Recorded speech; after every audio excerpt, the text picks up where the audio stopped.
জানেন, একটা মেয়ে যখন নিজের ঘর ছেড়ে শ্বশুরবাড়িতে যায়, তখন সে শুধু নতুন একটা বাড়িতে যায় না, সে যায় নতুন একটা পৃথিবীতে, যেখানে সব কিছুই অচেনা, অনেক কিছুই অনিশ্চিত। বিয়ের দিন সবাই তাকে বলে, এটাই তোমার নতুন সংসার, নতুন ঘর। কিন্তু কয়েকদিন পর যেতে না যেতেই কথাগুলোর রং বদলে যায়। হাসি মুখের মানুষগুলো যেন বদলে যায় মুখোশের মতো। শুরু হয় শাশুড়ির নিয়ম। একসময় যে মেয়েটাকে সবাই লক্ষ্মী বলে ডাকত, সেই মেয়েটাই হয়ে যায় অবহেলার পুতুল।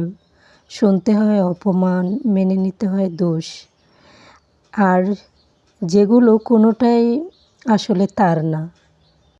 ভুল করলে বকুনি, আর ঠিক করলেও প্রশংসা নয়, বরং কথাটাই থাকে, এটা তো করতেই হবে। রোজ রোজ নিজের মনে একটাই প্রশ্ন সে শুধু ভাবে, আমি কি সত্যি এতটা খারাপ?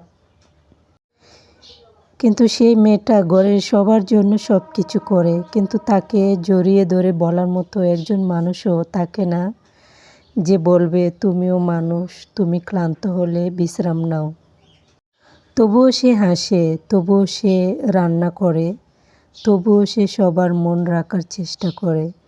কারণ বউ বলে কথা, তার মন খারাপ করার অধিকার যেন থাকে না। কিন্তু একটা কথা সবাই ভুলে যায়, বউ মানুষ, তারও ব্যথা হয়, মন ভেঙে যায়, চোখের পানি ধরে রাখলে বুক ভারী হয়ে যায়। কতদিন আর চুপ থাকবে সে? একদিন সে জানাবে নিজের কষ্ট, বলবে নিজের সত্যি কথা, কিন্তু তার কথাগুলো শোনার মতো তখন কেউ থাকে না। শেষে একটা কথাই বলবো, মেয়েরা শ্বশুরবাড়িতে গিয়ে হারিয়ে যেতে আসে না, একা হয়ে থাকতে আসে না, তারা আসে ভালোবাসা নিয়ে এবং সম্মান পাওয়ার আশায়। যদিও সে একটু ভালোবাসা পায়, একটু যত্ন পায়, তাহলে সে ঘরটাই হবে তার সত্যিকার নিজের ঘর।